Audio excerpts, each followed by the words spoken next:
صرف میں نے نہیں، حضرت زید بن ارقم فرماتے ہیں صرف میں نے نہیں، جو کوئی بھی جتنے بھی ان دوحات میں خیموں میں موجود تھے انہوں نے اپنی دونوں آنکھوں سے دیکھا بھی ہے اور اپنے دونوں کانوں سے سنا بھی۔ اس سے بڑھ کر اور تاکید کیا ہو سکتی ہے کہ غدیر کا یہ منظر، علی ابن ابی طالب علیہ السلام کا ہاتھ پکڑ کر جو رسول رحمت محمد مصطفیٰ صلی اللہ علیہ وآلہ وسلم نے بلند فرمایا، اس کو اور ہر دو آنکھوں نے دیکھا بھی اور ہر دو کانوں نے سنا بھی۔ اب ہم ایک حدیث جو اس وقت آپ نے یاد کی، اور موقع بھی کون سا ہے؟ جنگوں کا، جب امیر المومنین سے لڑا جا رہا ہے، لڑائیاں کی جا رہی، اس وقت آپ یہ کہہ رہے ہیں کہ کس کس نے من کن تو مولا سنا ہے؟ مجھے بتائیے، اگر عقل مند بندہ ہو، باشعور اور ایمان کی رتی بھی ہو، تو مجھے بتائیے یہ اگر کوئی چھوٹا ٹائٹل ہے، اس کا کوئی مطلب چھوٹا سا ہے، اگر اس کا مطلب صرف دوست ہے اور اس کا کوئی بھی معنی ترجمہ نہیں ہے اور کوئی اہمیت کی اتنی زیادہ بات نہیں ہے، تو امیر المومنین اس پر خدا کی قسم کیوں اٹھا رہے ہیں؟ انشد اللہ، میں تمہیں اللہ کی قسم اٹھا کے کہتا ہوں، کون کون ہے جس نے سنا ہے؟ اور پھر 30 بندے کھڑے ہوتے ہیں، اور اس سے بڑی بات رسول رحمت صلی اللہ علیہ وآلہ حضرت امیر المومنین فرماتے بھی میں تمہارا مولا کیسا ہوں؟ تم تو عربی ہو، ٹھیک ہے، عربی تو خود سردار ہے، عربی کسی کو مولا کیسے کہہ سکتے ہیں؟ کسی کو غلام کیسے بن سکتے ہیں؟ کسی کو آقا کہیں اور خود کو غلام کہیں، کیسے کہہ سکتے؟ تم تو عربی ہو۔ قالو، تو انہوں نے فرمایا اس اعتبار سے نہیں امیر المومنین، سمعنا رسول اللہ صلی اللہ علیہ وسلم یوم غدیر خم، ہم نے غدیر خم پر رسول اللہ سے سنا تھا، من کنت مولاه فحاد علی مولا، اور تم علی سے کیا چاہتے ہو؟ ما تريدون من علی، اور نبی کے سوال میں بڑی گہری بات ہے، ما تريدون من علی۔ اور جب تم خندق کے موقع پر عمر ابن ابود کی آواز لگانے پر کوئی اٹھ نہیں رہے تھے، اس وقت اسلام کی اور تمہاری عزت کو اس کی لاج رکھی ہے تو علی نے رکھی ہے، ما تريدون من علی، تم علی سے کیا چاہتے ہو؟ جب کتنے دن گزر گئے اور خیبر فتح نہیں ہو رہا اور کسی سے بھی فتح نہیں ہو رہا، سب واپس آ رہے ہیں، اس وقت خیبر کو فتح کر کے اسلام کو، مسلمانوں کو عزت بخشنے والا علی ہے، ما تريدون من علی، تم علی سے کیا چاہتے ہو؟ علی نے ایک اور لونڈی لے لی، اس سے پریشان ہو؟ احد میں جب تم سارے بشری تقاضے کی وجہ سے میدان سے، جب مسلمان نرغے میں آ گئے اور تم نے دیکھا نہیں کدھر کو جانا، اور میدان چھوڑ کر کوئی ادھر جا رہا ہے کوئی ادھر جا رہا ہے، تشریف لے کے جا رہے ہو میدان سے، اور اللہ بھی کہہ رہا ہے کہ تم جا رہے ہو، قرآن یہ کہہ رہا ہے، اس وقت علی میدان میں کھڑا ہے اور نبی کی حفاظت کر رہا ہے، اسلام کی حفاظت کر رہا ہے، ما تريدون من علی، تم علی سے کیا چاہتے ہو؟ روایت کو مد نظر رکھتے ہوئے ناصبین یہ کہتے ہیں کہ یہ حضرت عثمان کی خوشی، شہادت کی خوشی میں غدیر کا دن منایا جاتا ہے، یا اس کو اعلان ولایت علی علیہ السلام نہیں ہے یہ، بلکہ یہ حضرت عثمان کی شہادت کی خوشی کا دن ہے۔ تو اب ہم سب سے پہلے یہ روایت دیکھتے ہیں، اس کی حیثیت کیا ہے کہ جس کو سامنے رکھ کے یہ بات کی جاتی ہے۔ میرے سامنے مسند احمد کی روایت ہے، آپ انشاءاللہ الرحمن ہر جو حدیث کا میں حوالہ دوں گا اپنے سکرین پر اس کا اسکین آپ دیکھ لیں گے، آپ کی تسلی کے لیے ہم نے بہت ہی تحقیق والا کام آپ کی تسلی کے لیے ہم نے بہت ہی محنت کر کے اللہ کے فضل و کرم سے آپ کی خدمت میں یہ اسکینز پیش کیے ہیں۔ مسند احمد کی روایت 545 نمبر روایت اس وقت آپ کی پیش خدمت ہے۔ یہ اس میں لکھا گیا ہے کہ حضرت عثمان رضی اللہ عنہ کی جو شہادت ہے وہ 18 ذو الحج کو ہے۔ اب اس روایت کی حیثیت کیا ہے؟ سب سے پہلے مسند احمد کی اس سادہ بغیر تحقیق کے اس روایت کو اس پیج کو آپ دیکھیں گے تو اس کے نیچے حکم لگا ہوا ہے کہ یہ روایت منقطع ہے۔ اب اس کے علاوہ کئی ساری تحقیقات ہیں، لیکن میں اختصار کو مد نظر رکھتے ہوئے آپ کی خدمت میں ایک مسند احمد کی تحقیق پیش کرتا ہوں، اور اس پہ جو اس روایت کے حوالے سے بحث ہوئی ہے یا جو اس کے بارے میں حکم لگا ہے وہ ہم آپ کی خدمت میں پیش کرتے ہیں۔ سب سے پہلے آپ دیکھ سکتے ہیں، یہ ہے مسند احمد کی احمد محمد شاکر کی تحقیق، اس کا صفحہ جناب 398 ہے، جلد نمبر 1 ہے، اور انہوں نے صاف الفاظ میں لکھا ہوا ہے کہ اسنادہ منقطع، اس روایت کی سند منقطع ہے، اس میں انقطاع ہے، اس وجہ سے یہ روایت قابل قبول نہیں ہے۔ یعنی حضرت عثمان رضی اللہ عنہ کی یہ جو شہادت کہی جاتی ہے کہ 18 ذو الحج کو ہے، اور یہ 18 ذو الحج کو جو غدیر کا ذکر کیا جاتا ہے یہ اصل میں حضرت عثمان کی شہادت کی خوشی ہے۔ تو سب سے پہلے آپ اس روایت کی حیثیت دیکھ لیں کہ حضرت عثمان کی شہادت 18 کو نہیں ہے، 18 والی یہ روایت جو ہے یہ منقطع ہے۔ اب ہم دیکھتے ہیں کہ حضرت عثمان کی صحیح جو شہادت کا دن ہے وہ کون سا ہے۔ تو آپ کی خدمت میں مسند احمد ہی کی اگلی روایت 546 نمبر روایت ہم آپ کی خدمت میں پیش کرتے ہیں، سند بھی پڑھ دیتے ہیں، اگر کسی نے سند پر کوئی اعتراض کرنا ہو تو وہ کھلے دل اعتراض کر سکتا ہے، پھر اس کے بعد ہم اس کی تحقیقات بھی آپ کی خدمت میں پیش کریں گے۔ حدثنا عبداللہ قال حدثني عبيد الله بن معاذ قال حدثنا معتمر بن سليمان قال قال ابو سفيان ان عثمان رضی اللہ عنہ قتل فی اوسط ایام التشریق، حضرت عثمان رضی اللہ عنہ ایام تشریق کے اوسط درمیان میں قتل کیے گئے ہیں۔ اب ایام تشریق کیا ہے پتہ ہوگا اہل علم کو کہ ذوالحج کی 10 یعنی ذوالحج کی 10 تاریخ کے بعد جو اگلے 3 دن ہیں 11 12 13 یہ یوم جمرات بھی ہوتے ہیں۔ ان دنوں پر حاجی جو ہے وہ کنکر بھی مارتے ہیں اور اس میں اور بھی کئی کام ہوتے ہیں، تو ان دنوں کو ایام تشریق کہا جاتا ہے۔ اوسطی من ایام تشریق، ایام تشریق حضرت عثمان کا قتل جو ہے وہ ایام تشریق کے درمیان ہوا ہے، یعنی پہلا یوم تشریق 11 ہے اور آخری 13 ہے، اور درمیان میں کون سا دن ہے؟ درمیان میں ہے 12 تاریخ، اور حضرت عثمان کی شہادت جو ہے تاریخ ہے اس کی 12، اور اس کی آپ دیکھ سکتے ہیں کہ مسند احمد کا یہ جو بغیر تحقیق کے جو پیج میں آپ کو دکھا رہا ہوں اس کے نیچے یہ اس کا حکم لگا ہوا ہے کہ اسنادہ صحیح، اس کی سند بالکل ٹھیک ہے۔ اب ہم ایک اور روایت ایک اور کتاب آپ کی خدمت میں پیش کرتے ہیں بمائے تحقیق بمائے تخریج، المصنف ابن ابی شیبہ، اس کی تحقیق سعد بن ناصر نے اس کی تحقیق کی ہے۔ روایت نمبر ہے 36208 ان عثمان قتل فی اوسط ایام التشریق، حضرت عثمان ایام تشریق کے اوسط درمیان ایام تشریق کے درمیان یعنی 12 تاریخ کو قتل کیے گئے ہیں، ٹھیک ہے۔ انہوں نے لکھا کیا ہے کہ ھذا صحیح، یہ روایت ٹھیک ہے۔ اب اس کے بعد ہم آپ کی خدمت میں مسند احمد کی ایک اور تحقیق پیش کرتے ہیں۔ مسند احمد ابن حنبل جلد اول ہے، تحقیق شعیب ارناؤت، بہت بڑے اہل حدیث بلکہ اہل حدیثوں کے سر کا تاج شعیب ارناؤت، اس کی تحقیق کی ہے، اس کے جو ہے اس پر حکم لگائے ہیں حدیثوں پر، اور انہوں نے کیا کہا ہے روایت کا آپ کو حصہ بیان کرتے ہیں۔ ان عثمان قتل فی اوسط ایام التشریق، حضرت عثمان ایام تشریق کے اوسط میں قتل کیے گئے ہیں، اور انہوں نے لکھا ہے کہ اسنادہ صحیح، اس کی سند میں کسی قسم کے کوئی شک و شبے کی گنجائش نہیں ہے، یہ سند صحیح ہے۔ 18 والی سند جو ہے وہ منقطع ہے، اور یہ جو 12 والی اسناد میں آپ کی خدمت پیش کر رہا ہوں مسند احمد سے، مصنف ابن ابی شیبہ سے، یہ بالکل صحیح ہے۔ اور ساتھ میں انہوں نے یہ لکھا ہے اس کے راوی جو ہیں یعنی اس روایت کے راوی جو ہیں یہ صحیحین کے راوی ہیں، یعنی بخاری و مسلم کے راوی ہیں اس روایت کے راوی۔ اب ہم آگے چلتے ہیں۔ مسند احمد کی ایک اور تحقیق، بڑی مشہور ترین تحقیق ہم آپ کی خدمت میں پیش کرتے ہیں۔ مسند احمد کی احمد محمد شاکر کی تحقیق ہے کہ حضرت عثمان ان کا جو یوم وفات ہے، یوم شہادت ہے، وہ 12 کو ہے۔ انہوں نے ذکر کیا اس روایت کو ان عثمان قتل فی اوسط ایام التشریق اسنادہ صحیح، اس کی سند بالکل ٹھیک ہے۔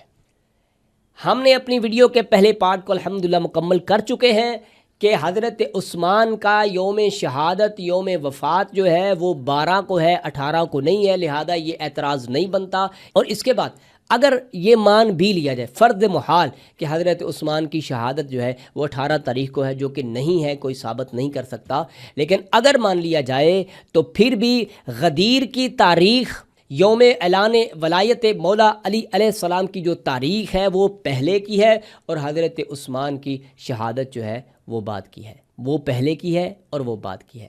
تو اس پر کوئی امپیکٹ نہیں پڑتا، کوئی بھی کسی قسم کا خطرہ اس دن کو لاحق نہیں ہے۔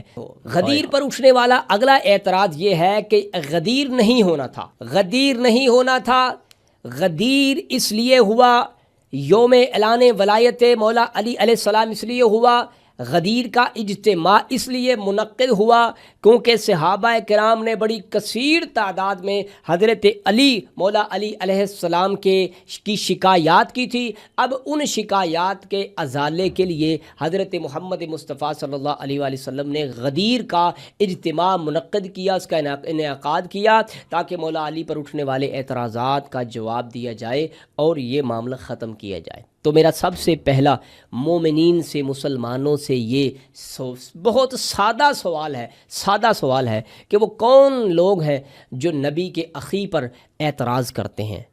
ٹھیک ہے، اور پھر ان کا جواب کیا ہے؟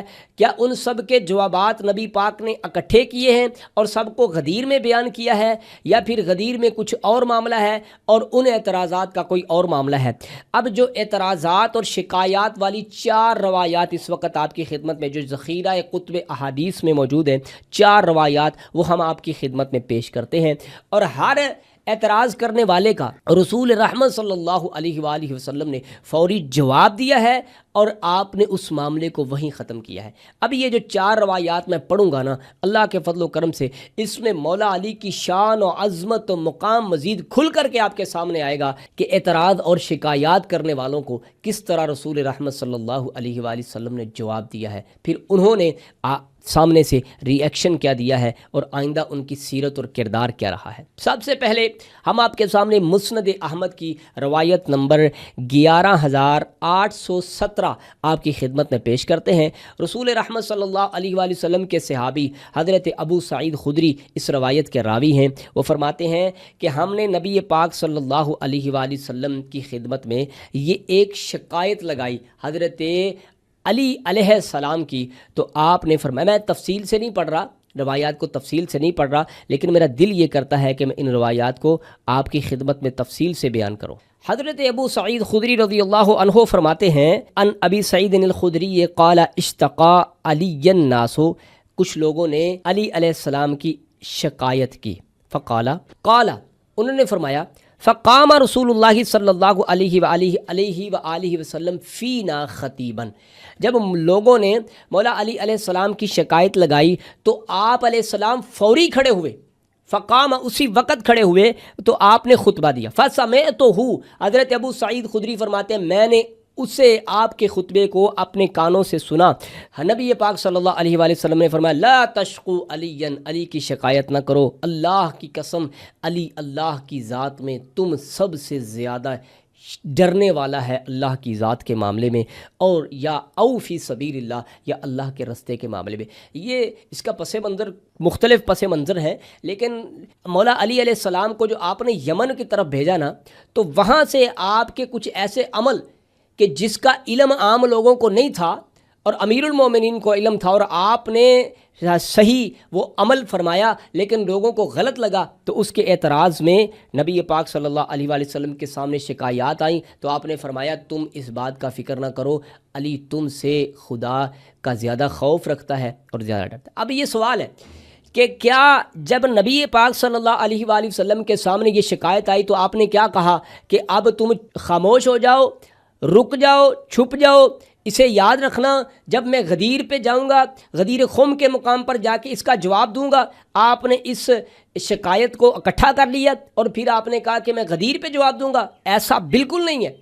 نبی پاک صلی اللہ علیہ وآلہ وسلم نے شکایت کرنے والے کو فوری وہیں پہ جواب دے دیا، معاملہ ختم ہو گیا، معاملہ ختم ہو گیا۔ اب یہ جو روایت میں نے مسند احمد کی آپ کی خدمت میں پیش کیا، اب اس کی تحقیمات بھی سن لیں۔ بھئی آج کل لوگوں کو بڑا مسئلہ ہے نا، بہت مسئلہ ہے، یہ روایت ٹھیک نہیں ہے، یہ ضعیف ہے، یہ فلاں، حالانکہ وہ ضعیف روایات کو خود بیان کرتے ہیں، ضعیف موضوع من گھڑت کو، لیکن جب مولا علی علیہ السلام اور اہل بیت علیہ السلام کے حوالے سے کچھ روایات بیان کی جائیں جو کہ اپنی صحت کے اعتبار سے اعلیٰ درجے پر ہوں، لیکن پھر بھی ان پر اعتراض کھڑا ہو جاتا ہے۔ حضرت ابو سعید خدری رضی اللہ عنہ کی اس روایت کو جناب اس کے بعد اس کی ہم آپ کی خدمت میں تحقیمات پیش کرتے ہیں۔ اس روایت کو امام احمد ابن حنبل نے فضائل صحابہ میں بیان کیا ہے، جس کی تحقیق شیخ وسیع اللہ بن محمد عباس نے اس کی تحقیق کی ہے، اور انہوں نے بڑے بہترین الفاظ میں لکھا ہے، اسنادہ صحیح، یہ جو روایت ہے بالکل صحیح ہے کہ آپ نے فرمایا کہ تم علی پر اعتراض نہ کرو، علی تم سب سے زیادہ خدا کے راستے میں خوف رکھنے والا ہے۔ اللہ اکبر۔ اب اسی روایت کو مسند احمد میں، وہ اسی پچھلی روایت جو میں نے آپ کے سامنے بیان کی ہے، مسند احمد کی ایک تحقیق آپ کی خدمت میں پیش کرتا ہوں، بڑی مشہور ہے یہ تحقیق، ہے جناب حمزہ احمد زین کی، ٹھیک ہے، آپ کی خدمت میں پیش کرتا ہوں یہ تحقیق حمزہ احمد زین کی، اس کی جلد نمبر 10 ہے، اور انہوں نے اس روایت کو نقل کیا ہے۔ روایت نمبر کون سی ہے آپ کو پتہ ہے، جو میں نے پہلے بیان کی ہے، اسنادہ صحیح، یہ سند بالکل اس کی ٹھیک ہے۔ اب اسی روایت کو سلسلہ صحیحہ میں ناصر الدین البانی نے ذکر کیا ہے، محدث الاثر اور اہل حدیثوں کے سر کا تاج ٹھیک ہے. کون؟ سلسلہ صحیحہ کے مصنف ناصر الدین البانی نے اس روایت کو نقل کیا ہے. اس کا صفحہ نمبر 626 ہے. انہوں نے کہا اسنادہ جید، اس کی سند بہت ہی جید ہے، بہترین سند ہے. ٹھیک ہے، صحیح سے جو اوپر ہوتی ہے نا وہ ہوتی ہے جید. اب اس کے بعد ایک دوسری روایت آپ کی خدمت میں پیش کرتے ہیں کہ کس کس مقام پر کس کس صحابی نے کس کس انداز میں مولا علی کی شکایت کی ہے، اور رسول رحمت صلی اللہ علیہ وآلہ وسلم نے کس طرح پھر فوری اس کا جواب دیا ہے، کسی کا ادھار نہیں رکھا اللہ کے پاک پیغمبر محمد مصطفیٰ صلی اللہ علیہ وآلہ وسلم نے. اب اس کے بعد ایک صحابی ہیں بریدہ. ٹھیک ہے، بریدہ نام کے صحابی ہیں. انہوں نے روایت کی ہے، اور یہ روایت بھی مسند احمد میں آئی ہے، اور اس کا نمبر ہے 22,945. بریدہ کہتے ہیں کہ شکایت لگائی رسول رحمت صلی اللہ علیہ وآلہ وسلم کو میں نے. کس کی؟ مولا علی علیہ السلام کی. شکایت کیوں لگائی؟ کہ ہم جو ہے نا وہ یمن میں حضرت مولا علی علیہ السلام کے ساتھ تھے، اور حضرت مولا علی علیہ السلام نے جہاد کے مال غنیمت سے اپنی مرضی کے ساتھ ایک لونڈی کو لے لیا، اور اس سے آپ نے جو ہے وہ ہم بستری بھی کی. تو ہم بہت غصے میں آئے کہ تقسیم سے پہلے یہ علی علیہ السلام نے ایسا کیوں کیا. حضرت بریدہ کہتے ہیں کہ میں پھر آیا تو میں نے نبی پاک صلی اللہ علیہ وآلہ وسلم کو حضرت مولا علی علیہ السلام کی شکایت لگائی، تو آپ کے چہرے کا رنگ بدل گیا. اب یہاں پہ میں ایک سوال کرتا ہوں بہت سادہ. کیا نبی پاک صلی اللہ علیہ وآلہ وسلم نے مولا علی علیہ السلام کی یہ شکایت سن کر کے آپ نے تحقیق و تصدیق کیے بغیر، مولا علی سے پوچھے بغیر آپ کے چہرے پہ غصہ آ گیا، تغیر و تبدل ہو گیا؟ یہ یقین غالب ہے محبوب کو کہ علی غلط نہیں کر سکتا، اس لیے مولا علی علیہ السلام سے پوچھے بغیر، تحقیق و تصدیق کیے بغیر آپ کے چہرے پہ غصہ آ گیا. پھر نبی پاک صلی اللہ علیہ وآلہ وسلم نے فرمایا بریدہ الست اولی بالمؤمنین من انفسہم، کیا میں مومنوں کی جانوں پر ان سے زیادہ حق نہیں رکھتا؟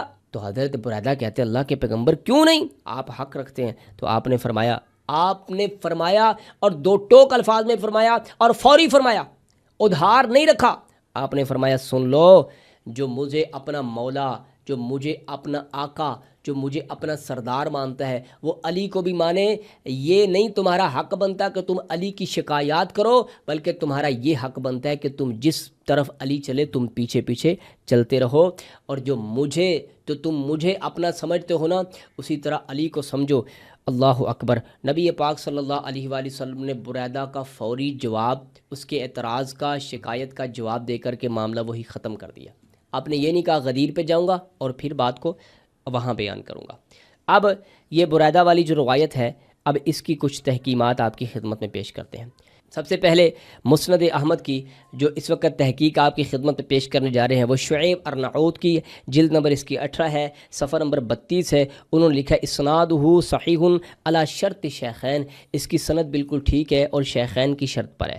اس کے بعد اس کی دوسری تحقیم مسند احمد کے ہم آپ کی خدمت میں پیش کرتے ہیں، حمزہ احمد زین کی، صفحہ نمبر 475 ہے، اسنادہ صحیح، اس کی سند بھی بالکل ٹھیک ہے. اب تیسری روایت آپ کی خدمت میں پیش کرتے ہیں کہ تیسرا کون سا صحابی ہے کہ جس نے اس اعتراض کی اور شکایت والی روایت کو روایت کیا ہے. حضرت عمران بن حسین، خاص خواد کے ساتھ عمران بن حسین، یہ ترمذی میں روایت ہے 3712 نمبر. حضرت عمران بن حسین کہتے ہیں کہ ایک لونڈی کے مسئلے میں 4 بندوں آدمیوں نے پروگرام بنایا کہ علی کی شکایت کریں گے. ایک لونڈی کے، وہی مسئلہ یمن والا، ٹھیک ہے، اسے بہت زیادہ لوگوں نے بیان کیا. ایک لونڈی کے مسئلے میں، یعنی وہ لونڈی جو مولا علی علیہ السلام نے مال غنیمت سے لے لی، اس کے مسئلے میں ہم نے یہ پروگرام بنایا کہ ہم علی کی شکایت لگائیں گے. اور 4 بندے جب ہم یمن سے واپس آئے، لوگ اپنے اپنے گھروں میں چلے گئے، ہم یہ شکایت لے کے نبی پاک جناب محمد مصطفیٰ صلی اللہ علیہ وآلہ وسلم کے پاس چلے گئے. تو ہم نے وہاں پہ جا کے آپ کو ایک کھڑا ہوا، پہلے ایک کھڑا ہوا، اس نے کہا کہ اللہ کے پاک پیغمبر علی نے یہ کیا، میرے محبوب نے چہرہ ایک سائڈ پہ کر لیا. پھر دوسرا کھڑا ہوا، اس نے کہا اللہ کے پیغمبر علی نے یہ کیا، میرے محبوب نے اپنا چہرہ دوسری طرف کر لیا. پھر تیسرا کھڑا ہوا، اس نے کہا اللہ کے پیغمبر علی نے یہ کیا، میرے پیغمبر نے چہرہ پھر دوسری طرف کر لیا. چوتھا کھڑا ہوا، اللہ کے پیغمبر علی نے یہ کیا. یہ تمام اپنی شکایات لگا چکے ہیں. تو آپ نے اپنے چہرے پر میرے پیغمبر کے چہرہ بدل چکا ہے، چہرے پر تغیر و تبدل آ چکا ہے. آپ نے فرمایا ما تريدون من علی، اور تم علی سے کیا چاہتے ہو. یہ کتنا درد بھرا جملہ ہے. علی تمہارے لیے اپنی جان کو ہتھیلی پہ رکھ کے میدان میں اترتا ہے. علی کہیں خندق میں کہیں خیبر میں، اور علی کہیں خیبر میں کہیں خندق میں کہیں احد میں نبی کی حفاظت کرتا ہے، اور مسلمانوں تمہاری حفاظت کرتا ہے، اور مسلمانوں تمہاری حفاظت کرتا ہے، اور تم علی سے کیا چاہتے ہو؟ ما تریدون من علی، اور نبی کے سوال میں بڑی گہری بات ہے، ما تریدون من علی۔ اور جب تم خندق کے موقع پر عمر ابن ابود کی آواز لگانے پر کوئی اٹھ نہیں رہے تھے، اس وقت اسلام کی اور تمہاری عزت کو اس کی لاج رکھی ہے تو علی نے رکھی ہے، ما تریدون من علی، تم علی سے کیا چاہتے ہو؟ جب کتنے دن گزر گئے اور خیبر فتح نہیں ہو رہا اور کسی سے بھی فتح نہیں ہو رہا، سب واپس آ رہے ہیں، اس وقت خیبر کو فتح کر کے اسلام کو مسلمانوں کو عزت بخشنے والا علی ہے۔ ما تریدون من علی، تم علی سے کیا چاہتے ہو؟ علی نے ایک اور لونڈی لے لی، اس سے پریشان ہو۔ احد میں جب تم سارے بشری تقاضے کی وجہ سے میدان سے جب مسلمان نرغے میں آ گئے اور تم نے دیکھا نہیں کدھر کو جانا ہے، اور میدان چھوڑ کر کوئی ادھر جا رہا ہے کوئی ادھر جا رہا ہے، تشریف لے کے جا رہے ہو میدان سے، اور اللہ بھی کہہ رہا ہے کہ تم جا رہے ہو، قرآن یہ کہہ رہا ہے، اس وقت علی میدان میں کھڑا ہے اور نبی کی حفاظت کر رہا ہے، اسلام کی حفاظت کر رہا ہے۔ ما تریدون من علی، تم علی سے کیا چاہتے ہو؟ ہائے ہائے ہائے، میرے پیغمبر فرماتے ہیں ما تریدون من علی، اور روایت کے الفاظ ہیں فاقبل رسول اللہ صلی اللہ علیہ وآلہ وسلم والغضب یعرف فی وجہہ، اور غضب آپ کے چہرے پر پہچانا جا رہا ہے۔ فقال ما تریدون من علی، علی سے کیا چاہتے ہو؟ یہ شکایتیں لگا کے تم کیا چاہتے ہو؟ ان علی منی و انا منہ، علی مجھ سے ہے میں علی سے ہوں۔ علی پر اعتراض لگانے والوں، تم نے محمد پر اعتراض کیا ہے۔ ما تریدون من علی ان علی منی و انا منہ وَهُوَ وَلِيٌّ مِّن كُلِّ وَهُوَ وَلِيٌّ مِّن بَعْدِ، وہ میرے بعد ہر مومن کا ولی ہے۔ اور تم اپنے آقا کو، سردار کو، اس کی اتباع کی بجائے تم اس کی شکایت لگا رہے ہو۔ ہائے ہائے، اس روایت کو اس کی اب تحقیقات آپ کی خدمت میں پیش کرتے ہیں۔ ناصر الدین البانی نے ترمذی کی تحقیق کی ہے اور انہوں نے اس روایت کو جناب صحیح کہا ہے۔ اس کے بعد سنن ترمذی الجامع الکبیر شعیب ارناؤت جلد نمبر 8 صفحہ نمبر 284 اور 85 پر انہوں نے لکھا ہے رجالہ ثقات الرجال الشیخین، اس کے راوی بالکل ثقہ ہے اور اس کے راوی روایات کرنے والے شیخین کے راوی ہیں۔ الاصابہ فی تمییز الصحابہ، تحقیق شیخ محمد عادل، شیخ عادل کی تحقیق ہے اور جلد اس کی 4 ہے، صفحہ نمبر 468 ہے، اور اس میں بھی جناب کیا بات ہے سن لیں۔ اخرج ترمذی، انہوں نے یہاں پہ یہ جو نوٹ لکھا ہے نا سن لیں، اخرج ترمذی باسناد قوی ان عمران بن حسین، انہوں نے کہا ہے الاصابہ میں کہ ترمذی نے اسے روایت کیا عمران بن حسین سے اور اس کی اسناد قوی ترین اسناد ہے۔ اب چوتھی روایت جو مولا علی علیہ السلام کی شکایت، اب میں سن لیں، 3 روایت میں بیان کر چکا ہوں، ابو سعید خدری کی روایت بیان کر چکا ہوں، بریدہ کی روایت بیان کر چکا ہوں، عمران بن حسین کی روایت بیان کر چکا ہوں۔ یہاں پر جس موقع پر جس نے اعتراض کیا ہے، اللہ کے پیغمبر نے فوری اس کا جواب دیا ہے۔ آپ نے یہ نہیں کہا میں غدیر پہ جاؤں گا اور پھر اس کا جواب دوں گا، غدیر پہ جاؤں گا اور جواب دوں گا، فوری جواب ہے۔ اور سن لیں اگلی بات، چوتھی روایت جو آپ کی خدمت میں پیش کر رہا ہوں، عمر بن شاس اس راوی کا نام ہے، اور مستدرک حاکم علی الصحیحین میں یہ روایت 4619 نمبر روایت اس وقت آپ کی خدمت میں پیش کرنا چاہ رہا ہوں۔ اور عمر بن شاس کون بندہ ہے؟ اصحاب شجرہ میں سے ہے، اصحاب شجرہ میں سے یہ روایت کے راوی ہیں، یعنی جن کے بارے میں اللہ نے کہا لقد رضی اللہ عن المؤمنین اذ یبایعونک تحت الشجر، ان مومنین میں سے ہے، ان اصحاب شجرہ میں سے۔ عمر بن شاس یہ جو صحابی ہیں وہ کہتے ہیں کہ ہم یمن میں مولا علی علیہ السلام کے ساتھ تھے، تو راستے میں مولا علی علیہ السلام نے مجھے تکلیف دی۔ اب یہ مولا علی علیہ السلام نے تکلیف کیا دی آپ کو پتہ ہی ہے کہ جو مال غنیمت سے آپ نے اپنی مرضی سے ایک لونڈی جو اہل بیت کا خمس ہے اس میں سے آپ نے لونڈی ایک لے لی، اور سب کو لگا کہ شاید علی نے تکلیف دی ہے۔ تو میں سب کی بات نہیں کرتا، لیکن اس وقت کے بہت سارے لوگ ایسے تھے جنہیں مولا علی علیہ السلام کی ہر ادا پسند نہیں تھی، پریشان کرتے تھے مولا علی کی ادائیں اور کام لوگوں کو پریشان کرتا تھا۔ تو اس نے جو عمر بن شاس یہ صحابی ہیں، انہوں نے کہا کہ میں جاؤں گا اور نبی پاک صلی اللہ علیہ وآلہ وسلم کو شکایت کروں گا، اور پھر آئے اور انہوں نے آ کے نبی پاک صلی اللہ علیہ وآلہ وسلم کو شکایت کی۔ آپ نے کیا کہا؟ آپ نے فرمایا عمر بن شاس تو نے مجھے تکلیف دی ہے۔ تو صحابی کہتا ہے کہ نعوذ باللہ اللہ کے پیغمبر میں نے آپ کو کب تکلیف دی؟ آپ نے فرمایا تو نے علی کی شکایت لگائی ہے نا، مجھے تکلیف ہوئی ہے، اور جس نے علی کو تکلیف دی ہے اس نے مجھے تکلیف دی ہے۔ 4 روایات آپ کی خدمت میں پیش کر رہا ہوں۔ اب اس کی میں آپ کی خدمت میں تحکیم بھی پیش کر دیتا ہوں. بھائی کوئی یہ کہہ سکتا ہے نا بھی یہ تو روایات ٹھیک نہیں ہے، تو ہم کوشش یہ کر رہے ہیں کہ کوئی راستہ بھاگنے کا نہ رہے. اسی مستدرک حاکم الصحیحین والی روایت کو الشرعیہ میں بیان کیا گیا ہے، اور اس کے صفحہ نمبر 225 پر انہوں نے اس روایت کو ذکر کیا ہے، اور ساتھ میں حکم بھی لگایا ہے کہ ھذا صحیح، یہ روایت بالکل صحیح ہے. اور اسی کو مسند احمد میں ذکر کیا گیا ہے. حمزہ احمد زین کی تحقیق ہے، جلد نمبر اس کی جناب 12 ہے، اور صفحہ نمبر 392 ہے آپ کی خدمت میں. اسناد حسن، انہوں نے کہا ہے کہ اس کی سند حسن ہے. اسی روایت کو مجمع الزوائد میں ذکر کیا گیا ہے، جلد نمبر 9 ہے، صفحہ نمبر 129 ہے، اور انہوں نے بھی لکھا ہے رجالہ ثقات، اس کے سارے راوی ثقہ ہے. لیں جی الحمدللہ ہم نے اپنی ویڈیو کے 2 پارٹ مکمل کر دیے. تیسرا پارٹ اس وقت جو ہم آپ کی خدمت میں اس ویڈیو کے سلسلے کا شروع کرنے جا رہے ہیں وہ ہے آیت ابلاغ، یا ایھا الرسول بلغ. اس آیت کے بارے میں بھی بڑا اختلاف ہے. جب مولائی اس آیت کو غدیر کے پس منظر کے حوالہ سے بیان کرتے ہیں تو بہت زیادہ اس پر اعتراض کھڑے ہوتے ہیں کہ اس کا یہ شان نزول ہے، اس کے وہ شان نزول ہے.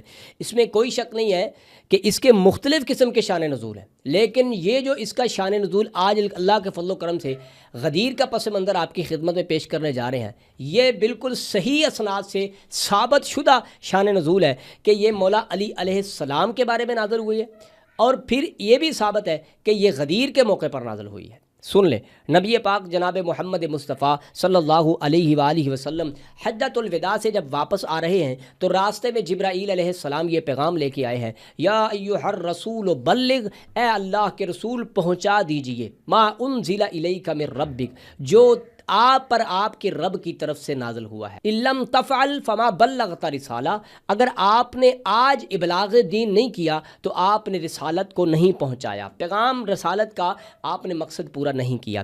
اب اس آیت کی تحقیقات اور روایات آپ کی خدمت میں پیش کرنے سے پہلے یہ بات سن لیں کہ یہ جو ہے یہ تقریباً نبی پاک جناب محمد مصطفیٰ صلی اللہ علیہ وآلہ وسلم کا آخری حج ہے، آخری دن ہے، آخری ایام ہے. اس کے بعد 2-2.5 ماہ تک آپ حیات رہے ہیں. اس سے پہلے سارا دین مکمل ہو چکا ہے، حج آپ نے کر کے دکھا دیا، نمازیں پڑھ کے دکھا دیں، زکوٰۃ ادا کرنے کا طریقہ بتا دیا، ہر غریب چھوٹے بڑے کو اس کے حقوق ادا کر کے حقوق ادا کرنے پر امت کو لاگو کر دیا، حقوق بتا دیے، قرآن نازل ہو چکا، سارا کام ہو چکا. یعنی کہ دین کے جتنے تکلفات ہیں، جو ارکان ہیں، جو ایمان کے، اسلام کے، وہ سب نبی پاک جناب محمد مصطفیٰ صلی اللہ علیہ وآلہ وسلم نے بتا دیے. لیکن اب اتنا سخت پیغام آسمان سے آیا ہے کہ اے رسول پہنچا دیجیے، اگر آپ نے نہیں پہنچایا تو آپ نے حق ادا نہیں کیا. تو یہ کون سا معاملہ ہے، یہ کون سا معاملہ ہے؟ اب یہاں پہ اعتراضات ناصبین یہ بھی کرتے ہیں کہ سارا دین آ گیا ہے، اب مولا علی علیہ السلام کی ولایت کو تو کوئی دین میں ضروری کام ہے نہیں. تو پھر سن لیں یہ دین میں کتنا ضروری کام ہے کہ دین نبی پاک صلی اللہ علیہ وآلہ وسلم کے سینہ اطہر پر جو نازل ہوا ہے اسے امپلیمنٹ کرنے کے لیے، اسے لاگو کرنے کے لیے، اس کی حفاظت کے لیے قیامت تک محافظ چاہیے، اور وہ محافظ جو ہے وہ ائمہ اطہار علیہ السلام کی شکل میں ہے. تو ان کا انتظام کرنا اور قیامت تک لوگوں کی ہدایت کا انتظام کرنا نبی کی ذمہ داری ہے گزشتہ انبیاء کی طرح. تو سب سے پہلے ہم آپ کی خدمت میں اس روایت کے بارے میں کئی روایات پیش کرتے ہیں، کئی اسناد پیش کرتے ہیں. اہل سنت کے سر کا تاج حافظ حسکانی شواہد التنزیل میں اس روایت کو نقل کرتے ہیں، اور اس کی بہت ساری اسناد پیش کرتے ہیں جو ہم آپ کو آپ کی اسکین پر چلا کر کے دکھائیں گے.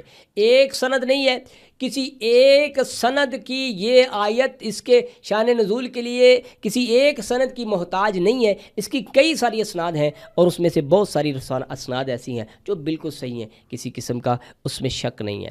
اور شواہد التنزیل میں یہ لکھا گیا ہے حضرت مولا علی علیہ السلام نزلت فی علی ابن ابی طالب علیہ السلام، یہ آیت مولا علی علیہ السلام کے بارے میں نازل ہوئی ہے. اب اس کے بعد تفسیر الکشف والبیان، سالبی کی تفسیر ہے، جلد اس کی 4 ہے، اور سورہ المائدہ ہے. یہ آیت یوم غدیر کو نازل ہوئی ہے. عن ابن عباس رضی اللہ عنہ فی قولہ تعالی یا ایھا الرسول بلغ قال نزلت فی علی ابن ابی طالب علیہ السلام. امر النبی، نبی پاک صلی اللہ علیہ وآلہ وسلم کو حکم دیا گیا کہ ان یبلغ منہ فاخذ بید علی، کہ آپ کو حکم دیا گیا کہ آپ دین اسلام کی اس جو ہم نے آپ پر پیغام نازل کیا اس کو پہنچا دیں. فاخذ بعلی ابن ابی طالب علیہ السلام، تو نبی پاک علیہ وآلہ وسلم نے مولا علی علیہ السلام کا ہاتھ پکڑا. وقال من کنت مولاہ فہذا علی مولا اللہم والی من والاہ وعاد من عاداہ. یہ آپ نے کب کہا بھائی؟ غدیر پر. ہاتھ پکڑ کر کے کب کہا؟ غدیر پر. اور یہ آیت بتا رہی ہے کہ یہ غدیر پر مولا علی علیہ السلام کے حوالے سے نازل ہوئی ہے. اب تیسری کتاب تفسیر کی تفسیر القرآن العظیم ابن ابی حاتم جلد اول ہے. اور سب سے پہلے آپ اس کا مقدمہ دیکھیں. مقدمے میں کیا لکھا ہے ابن ابی حاتم نے کہ میں نے جو روایات اکٹھی کی ہیں سب صحیح اسناد کے ساتھ اکٹھی کی ہیں. اب اس کے بعد ہم آپ کو اس کا جو ہے سورہ المائدہ پر ہم چلے جاتے ہیں اور اس پر ابو سعید خدری رضی اللہ عنہ کی روایت ہے نزلت فی علی ابن ابی طالب علیہ السلام.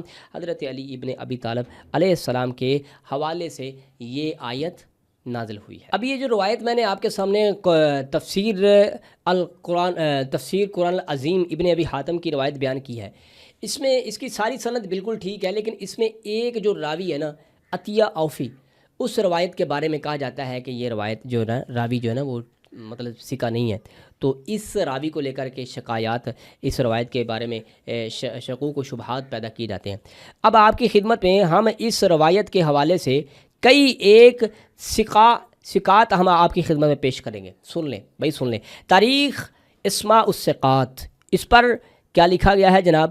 سن لیں کہ عطیہ اوفی لیس بہ بأس، عطیہ اوفی کے ساتھ کوئی بھی مطلب اس کا کوئی مسئلہ نہیں ہے. ٹھیک ہے. اس کے بعد الطبقات القبریٰ، اس پر بھی لکھا گیا ہے کہ عطیہ بن سعد الاوفی جو ہے وہ کیا ہے بھائی؟ ثقہ ہے، اس میں کسی قسم کی کوئی پرابلم نہیں ہے. ٹھیک ہے جی، یہ دیکھ لینی چاہیے. ثقات انشاءاللہ ولہ احادیث صالحہ، اس کے پاس بہت صالح ترین احادیث ہیں اور اس کا کوئی مسئلہ نہیں ہے. تذکرۃ الخواص آپ کی خدمت میں پیش کرتے ہیں کہ اس میں بھی یہی لکھا ہے کہ یہ جو ہے کانا ثقۃ، یہ بالکل عطیہ اوفی ثقہ ہے. معرفت الثقات آپ کی جلد میں آپ کے خدمت میں جلد ثانی آپ کی خدمت میں پیش کرتے ہیں.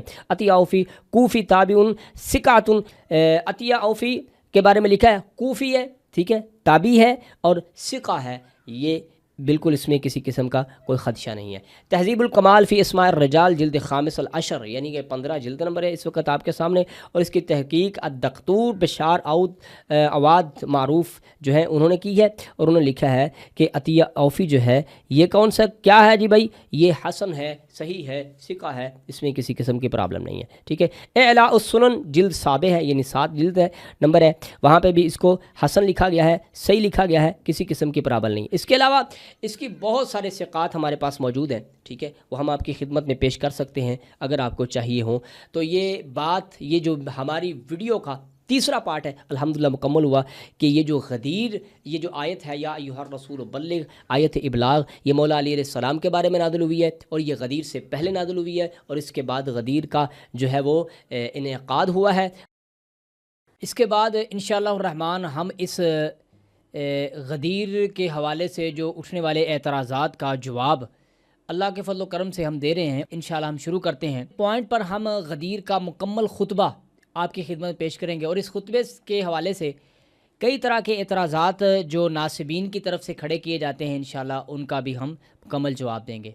تو سب سے پہلے ہم اس وقت آپ کے سامنے جو خطبہ پڑھ رہے ہیں وہ خصائص علی سے جو نسائی شریف میں ہے، اس سے ہم خطبہ آپ کی خدمت میں پڑھ رہے ہیں، اور یہ حدیث نمبر ہے خصائص میں 79. اخبرنا محمد بن مسنہ قال حدثني یحیی بن محمد قال حدثنا ابو عوانہ عن سلیمان قال حدثنا حبیب بن ابی ثابت عن ابی الطفیل عن زید بن ارقم. حضرت ابو طفیل عامر بن واصلہ رضی اللہ عنہ اور حضرت زید بن ارقم سے روایت کرتے ہیں. یہ آپ نے زید بن ارقم کا نام بڑی تفصیل سے اپنے ذہن میں یاد رکھنا ہے، اس حوالے سے ہم بہت ساری باتیں کریں گے. قال حضرت زید بن ارقم فرماتے ہیں لما رجع رسول اللہ صلی اللہ علیہ وآلہ وسلم عن حجۃ الوداع، جب رسول رحمت صلی اللہ علیہ وآلہ وسلم حجۃ الوداع سے واپس لوٹے، ونزل غدیر خم، آپ غدیر خم ایک چشمے پر آپ وہاں رکے.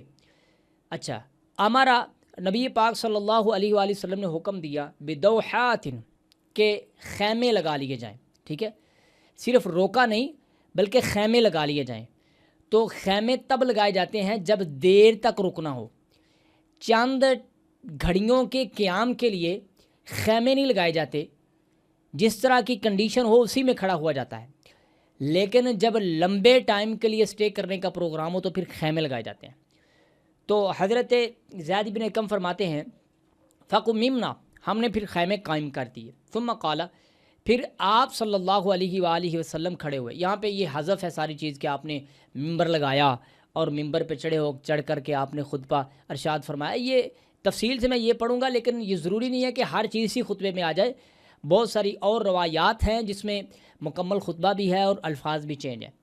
آپ نے فرمایا کأنی قد دعیت فأجبت، مجھے ایسے لگتا ہے کہ جیسے آسمان کے رب کی طرف سے مجھے دعوت دی گئی ہے، یعنی میرا وقت قریب ہے تو میں نے اسے قبول کر لیا. انی قد ترکت فیکم الثقلین، سن لو میں تم میں دو گراں قدر ایمانتیں چھوڑ کر کے جا رہا ہوں. احدہما اکبر من الآخر، ہر ایک دوسرے سے بڑی ہے، یعنی دونوں میں سے ایک سے بڑھ کر ایک کی اہمیت ہے.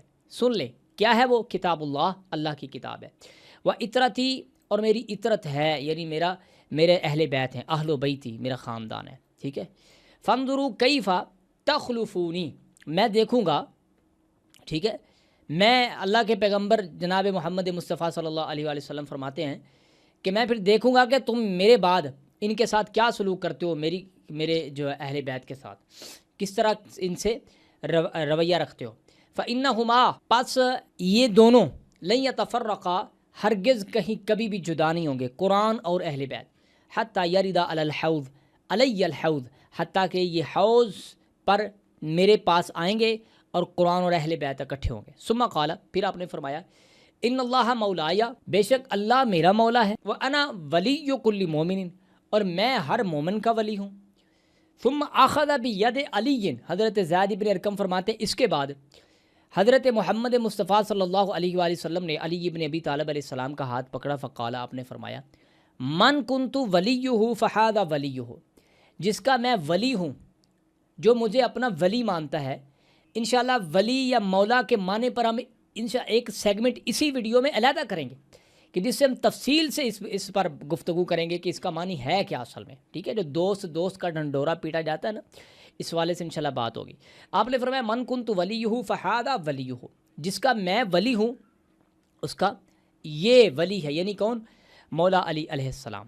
یہ آپ نے یاد رکھنا ہے. ثم اخذ بید علی، مولا علی علیہ السلام کے ہاتھ کو پکڑ کر کے، ٹھیک ہے، بلند کیا اور فرمایا کہ جس کا میں ولی ہوں علی اس کا ولی ہے. اللہم وال من والہ، اللہ تو اس کا ولی بن جا جو علی کو اپنا ولی مان لے. وعاد من عاداہ، اور تو اس کا دشمن بن جا جو علی کو اپنا دشمن سمجھے. فقلت لزید، تو فرماتے ہیں کہ میں نے زید ابن ارقم رضی اللہ عنہ سے کہا. کون کہتے ہیں؟ حضرت ابو طفیل عامر بن واصلہ فرماتے ہیں میں نے حضرت زید ابن ارقم سے کہا سمعت من رسول اللہ صلی اللہ علیہ وآلہ وسلم، یہ زید جو تو باتیں کر رہا ہے کیا تو نے رسول اللہ صلی اللہ علیہ وآلہ وسلم سے سنا ہے؟ اللہ اکبر. فقال ما کان فی الدوحات احد، فرماتے ہیں ما کان فی الدوحات احد الا رآہ بعینیہ وسمعہ باذنیہ. صرف میں نے نہیں، حضرت زید بن ارقم فرماتے ہیں صرف میں نے نہیں، جو کوئی بھی، جتنے بھی ان دوحات میں خیموں میں موجود تھے، انہوں نے اپنی دونوں آنکھوں سے دیکھا بھی ہے اور اپنے دونوں کانوں سے سنا بھی. اس سے بڑھ کر اور تاکید کیا ہو سکتی ہے کہ غدیر کا یہ منظر، علی ابن ابی طالب علیہ السلام کا ہاتھ پکڑ کر جو رسول رحمت محمد مصطفیٰ صلی اللہ علیہ وآلہ وسلم نے بلند فرمایا، اس کو اور ہر دو آنکھوں نے دیکھا بھی اور ہر دو کانوں نے سنا بھی. اب ہم اس کے بعد دیکھتے ہیں کہ یہ آپ نے پھر یاد، زید ابن ارقم کے ہم اور بھی روایات آپ کی خدمت میں پیش کریں گے جس کو اکثر ناسبی بیان کرتے ہیں، ٹھیک ہے، وہ بھی پیش کریں گے. اور پھر ہم آپ کو ان کا تقابل بیان کریں گے کہ اصل میں چکر کہاں پہ دیا جاتا ہے. ٹھیک ہے، یہ زید ابن ارقم کی ہم نے روایت پڑھی ہے. ابو طفیل عامر بن واصلہ انہوں نے حضرت زید ابن ارقم سے سنا ہے، اور یہ کس میں ہے؟ خصائص امیر المومنین میں ہے. ٹھیک ہے، خصائص علی میں. اب اس کے بعد ہم آپ کی خدمت میں خصائص علی کے یہ جو روایت ہم نے پڑھی، اس کے ہم تحکیمات آپ کی خدمت پیش کرتے ہیں کہ کس کس نے اس کو صحیح کہا ہے. ٹھیک ہے، سن لیں. سب سے پہلے آپ کی خدمت میں ہے الدانی بن منیر آل زہری. ٹھیک ہے، اس کی تحقیق ہے خصائص امیر المومنین پر. انہوں نے اپنے جناب کتاب میں صفحہ نمبر 71 پر اسے روایت کیا ہے، اور روایت کرنے کے بعد جناب انہوں نے اس کے بارے میں لکھا ہے کہ اسنادہ صحیح بالمتابعات. ٹھیک ہے، اسنادہ صحیح، اس خطبے کی سند بالکل ٹھیک ہے، متابعات کو، مشاہدات کو، جی کر شہادتوں کو دیکھ کر کے اس کے خطبے میں اس کی سند میں کوئی پرابلم نہیں ہے۔ اس کے بعد دوسری تحقیق آپ کی خدمت میں پیش کرتے ہیں، یہ جناب خصائص امیر المومنین علی ابن ابی طالب علیہ السلام نسائی شریف اور سید جعفر الحسینی نے اس کی تحقیق کی ہے، اور انہوں نے اس روایت کو نقل کرنے کے بعد جناب لکھا ہے کہ الحدیث صحیح رجالہ ثقات من رجال الشیخین، اس کے راوی بالکل صحیح ہیں اور ثقہ ہیں اور شیخین کے راویوں میں سے ہیں، یعنی بخاری و مسلم کے راویوں میں سے اس کے راوی ہیں۔ اس کے بعد ہم آپ کی خدمت میں اس کی تیسری تحقیق اللہ کے فضل و کرم سے پیش کر دیتے ہیں، سن لیں۔ یہ جی تحقیق ہے خصائص امیر المومنین احمد میرین البلوشی، ٹھیک ہے، اس کی تحقیق ہے، آپ کی خدمت میں ہم پیش کر رہے ہیں۔ انہوں نے اس روایت کو نقل کرنے کے بعد فرمایا صحیح، یہ روایت بالکل ٹھیک ہے، صحیح ہے، رجالہ ثقات من رجال الشیخین، اس کے رجال جو ہیں وہ ثقات ہیں اور شیخین کے راوی ہیں، اس میں کسی قسم کی کوئی پرابلم نہیں ہے۔ اب سن لیں ہم آپ کے سامنے ایک اور تحقیق، یہ بہت ساری تحقیقیں ہم آپ کی خدمت میں پیش کریں گے تاکہ یہ بات متحقق ہو جائے کہ یہ خطبہ بالکل ٹھیک ہے، اور پھر ہم اس خطبے میں جو چیزیں آئی ہیں وہ آپ کی خدمت میں پیش کر بھی چکے ہیں اور تفصیل سے اس پر گفتگو بھی کریں گے۔ خصائص امیر المومنین علی ابن ابی طالب علیہ السلام، اس کی تحقیق اب آپ کی خدمت میں ہم پیش کر رہے ہیں ابو الاسحاق الحوینی العصری حجازی محمد بن شریف، ٹھیک ہے، اور انہوں نے اس روایت کو نقل کیا ہے جناب صفحہ نمبر کے 72 پر، اور انہوں نے لکھا اسنادہ صحیح، اس کی سند ٹھیک ہے، اس میں کسی قسم کی کوئی پرابلم نہیں ہے۔ اس کے بعد اسی روایت کو یعنی اسی خطبے کو کتاب السنن الکبریٰ، ٹھیک ہے، نسائی کی جو سنن الکبریٰ ہے اس میں جلد خامس پر، ٹھیک ہے، اس کی تحقیق دکتور عبدالغفار سلیمان البغدادی ہے، انہوں نے اس کی جناب تحقیق کی ہے۔ انہوں نے اپنے صفحہ نمبر 130 پر اس روایت کو نقل کرنے کے بعد، ٹھیک ہے، یہ بھی خصائص امیر المومنین ہے، کتاب الخصائص، ٹھیک ہے، اس میں نقل کرنے کے بعد انہوں نے فرمایا اسنادہ ثقات، اس کے راوی ثقہ ہیں، اس میں کسی قسم کی کوئی پرابلم نہیں ہے۔ اللہ اکبر۔ حبیب بن ابی ثابت، اس کی تدلیس کا ذکر کیا ہے، اور وہ فرماتے ہوا ثقۃ یدلس، وہ ثقہ ہیں، ان کی تدلیس کی وجہ سے کوئی کسی قسم کی اس روایت میں پریشانی پرابلم نہیں ہے۔ اس کے بعد جناب اسی روایت کو شرح مشکل الآثار میں ذکر کیا گیا ہے، جس کی تحقیق اور جناب اس کا مقدمہ اور بہت ساری چیزیں اس پہ شعیب ارناؤت اہل حدیث بہت بڑے انہوں نے اس پر کیا ہے۔ الجزء الخامس، اس کی 5ویں جلد ہے، اور اس کے صفحہ نمبر جناب 19 پر، اور اس کے بعد اس کے صفحہ نمبر جناب 20 پر 18 19 پر 20 پر اس کو روایت کیا ہے، اسی روایت کو زید بن ارقم کی، جو انہوں نے خطبہ غدیر کا ذکر فرمایا، اور انہوں نے بھی لکھا ہے رجالہ ثقات، اس کے رجال جو ثقہ ہیں رجال الشیخین اور رجال شیخین ہیں، الا ان حبیب ابن ابی ثابت، ہاں حبیب ابن ابی ثابت کی تدلیس ہے، مدلس فقد عن، اس نے عن سے روایت کیا ہے، لیکن اس کی کوئی کسی قسم کی پرابلم نہیں ہے کیونکہ وہ ثقہ ہے، انہوں نے بھی اس بات کا ذکر کیا۔ ہم نے کئی ساری تحقیقات آپ کی خدمت میں پیش کر دی ہیں۔ اب یہاں پہ میں نے آپ کو کہا تھا کہ آپ نے زید ابن ارقم کے نام کو یاد رکھنا ہے۔ زید ابن ارقم رضی اللہ عنہ کا ایک خطبہ جو انہوں نے غدیر کے حوالے سے ذکر کیا ہے، صحیح مسلم میں روایت وہ موجود ہے، وہاں پہ اس کو جناب ناقص بیان کیا گیا ہے، یعنی آدھا بیان کیا گیا ہے۔ جب حدیث ثقلین کا ذکر کیا جاتا ہے یا ولایت کا ذکر کیا جاتا ہے تو وہاں پہ ناصبین جو ہیں وہ کس کا ذکر کرتے ہیں جناب؟ جو حضرت زید بن ارقم کی صحیح بخاری والی حدیث ہے نا، اس کو صحیح مسلم والی حدیث ہے نا، اسے ذکر کرتے ہیں اور کہتے ہیں یہ دیکھیں، یہ اصل میں متن یہ ہے کہ اللہ کے پاک پیغمبر نے فرمایا تھا اذکرکم فی اہل بیتی، یہاں پہ حدیث ثقلین کا کوئی ذکر نہیں ہے، یہاں تو صرف کہا گیا ہے کہ میرے اہل بیت کے ساتھ اچھا حسن سلوک کیجیے، ٹھیک ہے۔ اور اس خصائص امیر المومنین اور سنن الکبریٰ اور شرح مشکل الآثار اور دیگر کتابوں میں ہم نے آپ کو دکھایا ہے کہ وہی زید بن ارقم ہے اور وہ روایت کو بیان کر رہے ہیں اور اس میں حدیث ثقلین کا ذکر کر رہے ہیں، اور کئی ساری چیزیں ہیں جس میں آپ نے یہ بھی ذکر فرمایا کہ نبی پاک صلی اللہ علیہ وآلہ وسلم نے فرمایا کہ لن یتفرقا حتی یردا علی الحوض، یہ قرآن اور اہل بیت آپس میں اکٹھے رہیں گے حتیٰ کہ حوض کوثر پر آئیں گے اور قرآن اور اہل بیت جڑے ہوئے ہوں گے۔ اس روایت کو ہم نے پیش کیا ہے، اس کی تحقیقات بھی پیش کی ہیں۔ اب ہم دیکھتے ہیں کہ حضرت زید بن ارقم نے کیا اتنا ہی خطبہ دیا تھا، اور یا پھر مسلم سے کوئی غلطی ہو گئی ہے، یا انہوں نے صرف اتنا بیان کیا ہے؟ اس کے متعلق ایک زبردست روایت میں آپ کی خدمت میں پیش کر دیتا ہوں۔ اچھا، ایک بات یہ بھی بڑی قابل غور ہے کہ حضرت زید ابن ارقم جو ہے نا جب یہ خطبہ بیان فرما رہے ہیں جب صحیح مسلم ہے تو وہاں پہ وہ خود فرما رہے ہیں کہ بیٹا میں جو بوڑھا ہو گیا ہوں، کچھ چیزیں مجھے یاد ہیں، کچھ چیزیں یاد نہیں ہیں۔ اگر وہیں پہ اگر کسی اور روایت کو نہ بھی دیکھا جائے، وہیں پہ اگر اس کا جواب ڈھونڈا جائے تو یہ سب سے بڑا جواب ہے کہ حضرت زید ابن ارقم خود اس چیز کا اعتراف کر رہے ہیں کہ میں بوڑھا ہو چکا ہوں، اگر کوئی چیز مجھے یاد نہیں رہی، اگر میں اس میں بیان کرنے میں کمی کوتاہی کر رہا ہوں تو مجھے معاف کر دیجیے گا، لیکن اس کا بھی سہارا لینے کی ضرورت نہیں ہے۔ اس کے علاوہ حضرت زید ابن ارقم کی جو ہم نے خصائص امیر المومنین سے جو روایت پڑھی ہے اس میں تفصیل ہے، ثقلین کا بھی ذکر ہے، مولا کی ولایت کا بھی ذکر ہے، اور اس کے علاوہ ہم آپ کی خدمت میں ایک اور روایت پیش کرتے ہیں جو اس کی جو حقائق کو کھول کر کے آپ کے سامنے رکھے گی۔ یہ روایت ہے جناب مسند احمد ابن حنبل میں، اور اس کی تحقیق کی ہے حمزہ احمد زین نے، اس کی جلد نمبر ہے 14، ٹھیک ہے۔ اس کے جناب صفحہ نمبر آپ کی خدمت میں جناب کرتے ہیں 464 صفحہ نمبر پر اس روایت کو نقل کیا گیا ہے۔ یہ کون سی روایت ہے؟ آپ نے یاد رکھنا ہے جو صحیح مسلم والی روایت ہے نا، اسی روایت کو یہاں پہ بیان کیا گیا ہے، ٹھیک ہے۔ اسی روایت کو ٹھیک انہی الفاظ کے ساتھ بیان کیا گیا ہے۔ حدیث نمبر 19162 ہے، ٹھیک ہے۔ مسند احمد ابن حنبل احمد زین کی تحقیق ہے اس پر، 19162 سے جناب حدیث نمبر ہے۔ وہی الفاظ ہیں جو صحیح مسلم کے روایت الفاظ ہیں، لیکن اس کے بعد کچھ چیزیں زیادہ ہیں جو آپ کے لیے بڑی قابل غور ہیں۔ آپ اپنی اسکرین پر بھی دیکھ سکتے ہیں۔ قال یزید بن حیان، ٹھیک ہے۔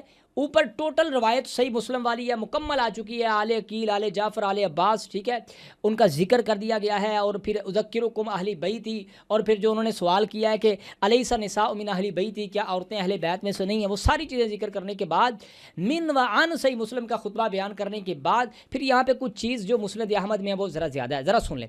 قال یزید بن حیان حدثنا زید بن ارقم فی مجلسہ ذالک، ٹھیک ہے۔ یزید بن حیان کہتے ہیں کہ حضرت زید بن ارقم نے ایک مجلس میں بیان کیا، فبعث الیہ زید عبید اللہ ابن زیاد، وہ فرماتے ہیں کہ حضرت زید بن ارقم فرماتے ہیں کہ مجھے عبید اللہ ابن زیاد نے اپنے پاس بلایا، اس نے بلا کے پتہ کیا کہا؟ فقال، اس نے کہا ما احادیث، یہ کون سی احادیث ہیں؟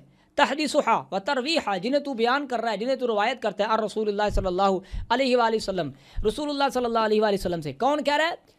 عبید اللہ ابن زیاد کہہ رہا ہے۔ کس کو کہہ رہا ہے؟ رسول اللہ کے صحابی کو کہہ رہا ہے، حضرت زید ابن ارقم کو کہہ رہا ہے۔ او بھائی تو کون سی روایتیں بیان کرتا ہے؟ لا نجد فی کتاب اللہ، ہم اسے اللہ کی کتاب میں تو پاتے ہی نہیں ہیں، ٹھیک ہے، جو تو بیان کر رہا ہے۔ اللہ اکبر، اور کہتا ہے کہ ان لہو حوض فی الجنہ، تو کہتا ہے کہ رسول اللہ صلی اللہ علیہ وآلہ وسلم کا ایک حوض ہے جنت میں، اور پھر وہاں پر اہل بیت اور قرآن آئیں گے، اس طرح کی باتیں کرتا ہے۔ قد حدثہ رسول صلی اللہ علیہ وسلم وعدہ، کیا رسول اللہ صلی اللہ علیہ وسلم نے آپ سے بیان کیا ہے، کوئی وعدہ کیا ہے؟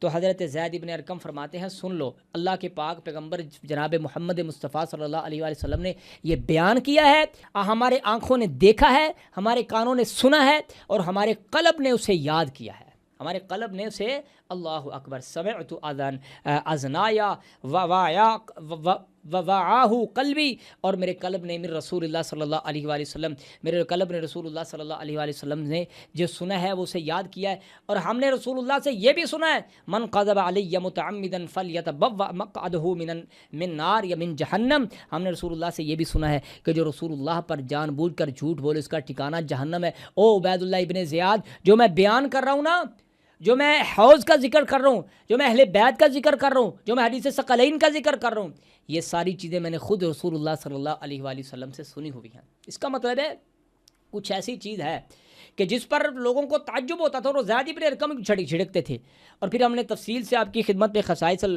خصائص کی جو روایت ہے وہ آپ کی خدمت میں ہم نے پیش کر دی ہوئی ہے۔ اللہ اکبر، نبی پاک جناب محمد مصطفیٰ صلی اللہ علیہ وآلہ وسلم کے اس پیارے صحابی نے ذکر کیا ہے اور پھر لوگوں تک یہ بات بیان فرمائی ہے۔ اس کے ساتھ ہم اپنی ویڈیو کا، یعنی اپنے اس جو تفصیلی غدیر کے حوالے سے، تمام اٹھنے والے اعتراضات کے حوالے سے جو ہم ویڈیو ریکارڈ اللہ کے فضل و کرم سے کر رہے ہیں، اس کے ساتھ ہی ہم 5واں پوائنٹ اپنی ویڈیو کا شروع کرنے جا رہے ہیں۔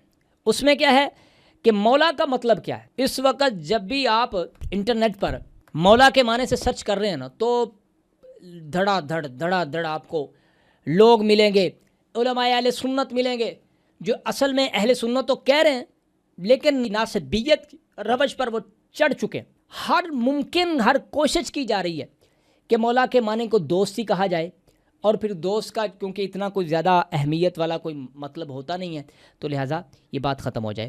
اور میں نے آپ سے یہ وعدہ کیا تھا کہ ولی اور مولا دونوں معنوں پر ہم گفتگو کریں گے، اور انشاءاللہ ایک تسلی بخش گفتگو کریں گے، آپ کی خدمت میں رکھیں گے۔ مولا کا مطلب کیا ہے؟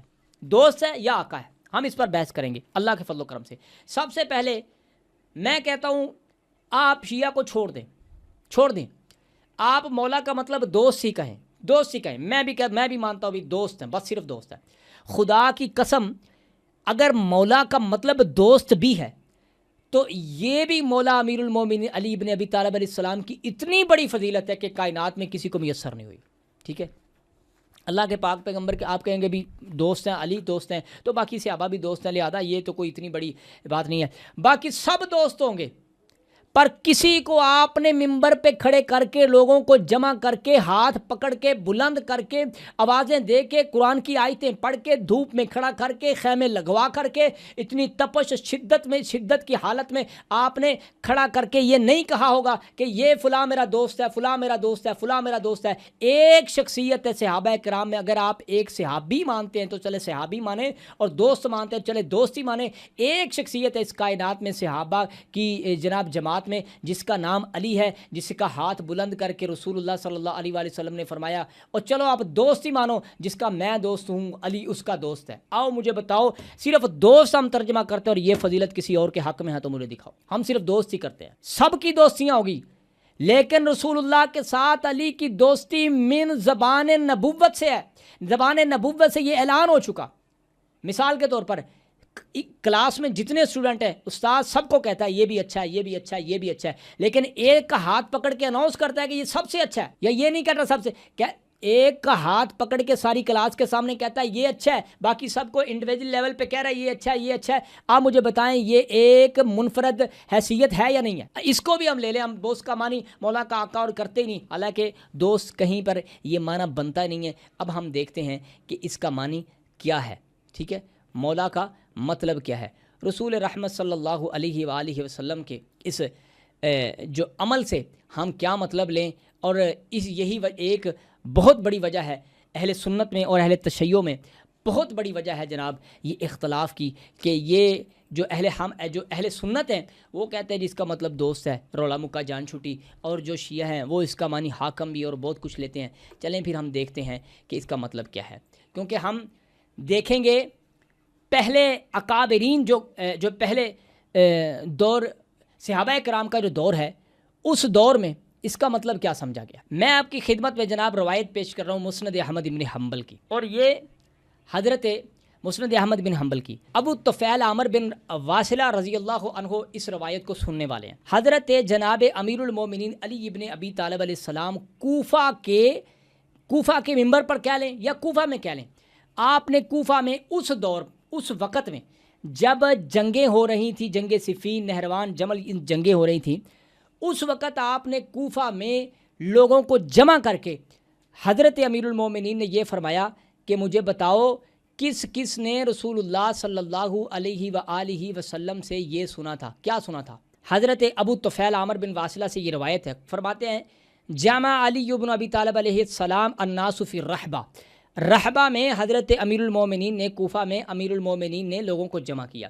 ثم قال، آپ نے فرمایا انشد اللہ کل امر، ہر بندے کو میں خدا کی قسم دے کے یہ کہتا ہوں، مسمع سمع رسول اللہ صلی اللہ علیہ وآلہ وسلم یقول یوم الغدیر خم یوم غدیر خم ما سمع لما قام، میں رسول رحمت صلی اللہ علیہ وآلہ وسلم کے اس خطبہ کو پوچھتا ہوں کہ کون کون ہے تم میں سے اس وقت جس نے یہ سنا ہو کہ رسول رحمت صلی اللہ علیہ وسلم نے خم کے مقام پر مجھے مولا فرمایا تھا خطبہ۔ پھر فرمایا، روایت کے الفاظ سن لیں، لما فقام ثلاثون من الناس، اس وقت 30 لوگ کھڑے ہوئے اور انہوں نے کہا کہ ہم نے رسول اللہ صلی اللہ علیہ وآلہ وسلم سے سنا تھا اور آپ نے فرمایا تھا من کنت مولا فہذا علی مولا اللہم والی من والا و آد من آدھا۔ تو حضرت زید بن، دو چیزیں یہاں میں بیان کروں گا۔ پہلی چیز، اگر مولا کا مطلب صرف دوست ہے اور یہ دوست کوئی اتنا اہم اس کا مطلب نہیں ہے اور اتنی کوئی اہم بات نہیں ہے، تو امیر المومنین کے مقدر میں آپ کے دامن میں سینکڑوں اور ہزاروں فضیلتیں موجود ہیں. آپ نے ان ساری فضیلتوں کا آپ نے یہ نہیں کہا کہ رسول اللہ نے کہا تھا انا قسیم النار انا قسیم الجنہ، مجھے بتاؤ کس نے سنا تھا. حضرت امیر المومنین نے یہ نہیں کہا کہ رسول رحمت صلی اللہ علیہ وسلم سے کس نے سنا تھا علی منی و انا منہ. آپ نے یہ نہیں کہا کہ رسول رحمت صلی اللہ علیہ وسلم سے کس نے سنا تھا انت منی بمنزلۃ ہارون من موسیٰ. یعنی کہ اس طرح کی ساری چیزیں، ٹھیک ہے، بہت سارے فضائل جو اس وقت میرے ذہن میں نہیں بھی آ رہے. رسول اللہ صلی اللہ علیہ وسلم نے بہت کچھ فرمایا، صلی اللہ علیہ وآلہ وسلم نے. حضرت امیر المومنین نے یہ نہیں کہا کہ یہ نہیں سنا، بلکہ ایک حدیث جو اس وقت آپ نے یاد کی، اور موقع بھی کون سا ہے؟ جنگوں کا. جب امیر المومنین سے لڑا جا رہا ہے، لڑائیاں کی جا رہی، اس وقت آپ یہ کہہ رہے ہیں کہ کس نے من کنت مولا سنا ہے. مجھے بتائیے، اگر عقل مند بندہ ہو، باشعور اور ایمان کی رتی بھی ہو، تو مجھے بتائیے یہ اگر کوئی چھوٹا ٹائٹل ہے، اس کا کوئی مطلب چھوٹا سا ہے، اگر اس کا مطلب صرف دوست ہے اور اس کا کوئی بھی معنی ترجمہ نہیں ہے اور کوئی اہمیت کی اتنی زیادہ بات نہیں ہے، تو امیر المومنین اس پر خدا کی قسم کیوں اٹھا رہے ہیں؟ انشد اللہ، میں تمہیں اللہ کی قسم اٹھا کے کہتا ہوں کون ہے جس نے سنا ہے. اور پھر 30 بندے کھڑے ہوتے ہیں، اور اس سے بڑی بات، یہ تو بات ہو گئی 30 بندے کھڑے ہوتے ہیں جناب، اور اس سے بڑی بات ہے کہ نبی پاک صلی اللہ علیہ وآلہ وسلم کی زبان سے جو باتیں نکلی ہیں نا، اس کے بارے میں قال ابو نعیم فقام ناس کثیر فشہدوا، کثیر لوگ کھڑے ہوئے اور انہوں نے شہادت دی. حین اخذ بیدی، جب رسول اللہ صلی اللہ علیہ وسلم نے حضرت امیر المومنین کا ہاتھ پکڑا، فقال للناس، آپ نے لوگوں کو کہا اتعلمون انی اولی بالمؤمنین من انفسہم. اللہ اکبر. لوگوں نے کہا کہ ہمیں تو یہ تک یاد ہے کہ جب آپ کو مولا کہہ رہے تھے نا اللہ کے پیغمبر، اس وقت اللہ کے پیغمبر نے پہلے یہ بھی سنا تھا کہ پوچھا تھا اتعلمون، کیا تم یہ جانتے ہو کہ انی اولی بالمؤمنین، میں مومنوں کے سب سے زیادہ قریب ہوں اور سب سے زیادہ ان کی جانوں پر حق رکھتا ہوں. اللہ من انفسہم، ان کی جانوں پر. قالوا نعم، تو صحابہ اس وقت جو 30 لوگ کھڑے ہوئے انہوں نے کہا کہ ہاں ہم نے سنا ہے، رسول نے یہ بھی فرمایا تھا. اور پھر آپ نے فرمایا من کنت مولاہ فہذا مولاہ اللہم والی من والا و عادی من عادا. اب اس سے بڑی بات اس روایت کے آگے میں الحمدللہ تفصیل سے بیان کروں گا. حضرت ابو طفیل عامر بن واصلہ فرماتے ہیں جب میں نے یہ سنا نا، خرج تو میں وہاں سے نکل پڑا، وکأنی فی نفس شیء، میرے دل میں خدشہ ہے، میرے دل میں بھی بات ہی اتنی بڑی ہے. اب مجھے بتائیں، یہ اگر چھوٹا سا معاملہ ہے، چھوٹا سا، یہ ایک دوست کا مطلب ہے اس کا، پھر حضرت عامر بن واصلہ، ابو طفیل عامر بن واصلہ کو تعجب کس بات کا ہوا؟ بھی دوست ہے بھائی، ٹھیک ہے، تعجب کس بات کا ہوا ہے؟ صحابی کے اندر یہ کھٹکا کیوں ہے؟ اور فرماتے ہیں فخرجت کأنی فی نفس شیء، میرے دل میں کچھ گمان ہے، وہم ہے. میں وہاں سے نکلا اور میں پتہ کس کے پاس آیا؟ زید ابن ارقم کے پاس آیا. فقلت، میں نے کہا لہو انی سمعت علی، میں نے امیر المومنین سے یہ سنا ہے. یہ حضرت ابو طفیل عامر بن واصلہ وہ ہیں کہ جنہیں شیعہ نے علی میں شمار کیا جاتا ہے. یہ فرماتے ہیں انی سمعت علی، میں نے علی سے یہ سنا، یقول فرما رہے تھے قضا قضا، یعنی انہوں نے سارا وہ واقعہ بیان کیا. فما تنکر، تو حضرت جو زید ابن ارقم فرماتے ہیں تو اس میں تعجب والی کون سی بات ہے؟ اس میں آپ کو کون سی ایسی چیز ہے جو ناپسند لگ رہی ہے؟ قد سمعت من رسول اللہ صلی اللہ علیہ وسلم یقول ذالک لہو، ہم نے تو خود رسول اللہ سے سنا ہے کہ یہ خود رسول اللہ نے فرمایا. امیر المومنین کا قسم اٹھانا اور حضرت ابو طفیل عامر بن واصلہ کا جناب تعجب کرنا اور زید ابن ارقم کی تصدیق کرنا، یہ بات بتاتا ہے کہ مولا کا کچھ چھوٹا مطلب نہیں. آگے چلتے ہیں. اب ہم نے یہ جو روایت آپ کی خدمت میں رکھی ہے، مسند احمد ابن حنبل کی، جو اس وقت ہم نے روایت جو میں پڑھ کے ابھی ہٹا ہوں، جو میں نے رکھی ہے، اس کی ہم آپ کی خدمت میں تحقیق پیش کرتے ہیں. حمزہ احمد زین کی تحقیق ہے مسند احمد پر، اور انہوں نے اس روایت کو، یہ جناب روایت ہے 19,198، یعنی 19198 نمبر روایت ہے مسند احمد ابن حنبل. یہ روایت بالکل صحیح ہے. اب اس کے علاوہ ایک اور تحقیق آپ کی خدمت میں پیش کر دیتے ہیں اسی روایت کی. جناب مسند احمد ابن حنبل ہے، شعیب ارناؤط کی تحقیق ہے جناب، اور اس کی جلد نمبر 32 ہے مسند احمد کی، ٹھیک ہے. اور اس پر انہوں نے اس روایت کو نقل کرنے کے بعد اس کا حکم جو لگایا ہے وہ ہم آپ کی خدمت میں پیش کر دیتے ہیں. یہاں پہ انہوں نے بھی لکھا ہے شعیب ارناؤط نے کہ اسنادہ صحیح رجالہ رجال الشیخین، اس کے راوی جو ہیں وہ سارے کے سارے بخاری و مسلم کے راوی ہیں. ایک بات تو یہاں پہ مکمل ہوئی، حضرت ابو طفیل عامر بن واصلہ کا تعجب، مولا علی کا قسم اٹھوانا. اب ہم اس کے بعد اگلی جو خدمت آپ کی خدمت میں چیز پیش کر رہے ہیں وہ یہ ہے، نبی پاک جناب محمد مصطفیٰ صلی اللہ علیہ وآلہ وسلم جس طرح آپ نے خطبہ غدیر میں پڑھا ہے، سنا ہے کہ نبی پاک صلی اللہ علیہ وآلہ وسلم نے جس وقت امیر المومنین کا ہاتھ بلند فرمایا نا، تو آپ نے اس سے پہلے قرآن مقدس کی ایک آیہ مبارک پڑھی، النبی اولا بالمؤمنین من انفسہم، ٹھیک ہے، صاحب عقل، صاحب ایمان، ذی شعور، اس سیاق و سباق سے، رسول کے اس اہتمام سے، رسول رحمت صلی اللہ علیہ وسلم کے اس انداز سے اور اس بلیغ جو انداز ہے آپ کا، اور اس سے یہ اندازہ لگا سکتا ہے کہ اس سے جو رسول رحمت صلی اللہ علیہ وآلہ وسلم فرما رہے ہیں یہ کوئی چھوٹی بات نہیں ہے۔ آپ فرماتے ہیں النبی اولا بالمؤمنین من انفسہم، اللہ کے پاک پیغمبر فرماتے ہیں اے میرے صحابہ، اس آیت کو پڑھنے کے بعد الست اولا بالمؤمنین من انفسہم، رسول کا یہ پوچھنا اور یہ اولا اور مولا جو ہے اس کا مصدر ایک ہی ہے۔ اولا کا مطلب کیا ہے؟ یعنی رسول رحمت صلی اللہ علیہ وآلہ وسلم تم پر تمہاری جانوں سے زیادہ حق رکھتے ہیں، النبی اولا بالمؤمنین کا یہ ترجمہ ہے۔ اس آیت کو پڑھنے کا مطلب ہی یہ ہے کہ اس مولا کا یا اس اولا کا مطلب جو ہے، یا اس ولی کا مطلب جو ہے، اس کا مطلب دوست نہیں ہے، اس کا مطلب محب نہیں ہے، اس کا کوئی اور مطلب ہے۔ جس طرح رسول اولا ہے، جس طرح رسول مولا ہیں، اسی طرح بالتمثیل رسول اللہ نے اپنی ذات کو رکھا ہے۔ میں کہتا ہوں دنیا کی ہر بات میں بھئی آپ لغت کو دیکھیں، جب اہل بیت کی باری آتی ہے تو پھر لغتیں اٹھاتے ہیں، لغتیں دیکھیں، بے شک دیکھیں، کوئی شک نہیں ہے، لیکن جب رسول اللہ اپنے آپ کو خود بطور تمثیل پیش کر رہے ہیں کہ من کن تو، جس کا میں آقا ہوں، مولا ہوں۔ اب مجھے بتائیں آج کوئی بندہ رسول کو اپنا دوست کہہ سکتا ہے؟ رسول کو دوست کہنا تو ایک طرف رہ گیا، اتنی پگڑی والا اور مولوی اور اتنی بڑی داڑھی والا مولوی اور جو جناب بڑے پروٹوکول کے ساتھ ہو، میں اسے دوست نہیں کہہ سکتا، اسے یار نہیں کہہ سکتا، اسے آواز نہیں دے سکتا، وہ اتنا تکلف کرے گا، گلے پڑ جائے گا کہ میں تیرا دوست کیسے ہوں بھائی، تو بڑا بے تکلف بندہ ہے۔ دنیا کے ایک ادنے سے چھوٹے سے عالم کو، اس کو ہم دوست نہیں کہہ سکتے، اس کو تم تو اس کو کہتے ہو مولانا، ہمارے مولا ہیں۔ مولا کا مطلب دوست ہے، چلو پھر ٹھیک ہے، صبح اپنی مسجد کے مولوی کو ذرا دوست کہہ کے دیکھو نا، چھوڑو بڑے بڑے علماء کو، صرف مسجد کے مولوی کو یار کہہ کے دوست کہہ کے دیکھو، پھر تمہیں کیا جواب ملتا ہے۔ اللہ اکبر، یہ بہت بڑا دھوکہ ہے۔ رسول رحمت صلی اللہ علیہ وآلہ وسلم کا اس آیہ مبارک کو پڑھنے کا مطلب یہ ہے کہ جس طرح میں بلند ہوں، اولا ہوں، آقا ہوں، سرور ہوں، سردار ہوں، رہبر ہوں، رہنما ہوں، پیشوا ہوں، مقتدا ہوں، من کن تو مولا، جس طرح رسول کو مولا مانا ہے اسی طرح مان لو۔ بھئی تم نے اگر رسول کو مولا مانا ہے دوست سمجھ کے، اور اس کے رسول کے ہاتھوں میں ہاتھے ڈال کر دوست بن کے بازاروں میں چلتے رہو، تو علی کو بھی ویسے ہی دوست مان لو، اس میں لڑائی والی کوئی بات نہیں ہے۔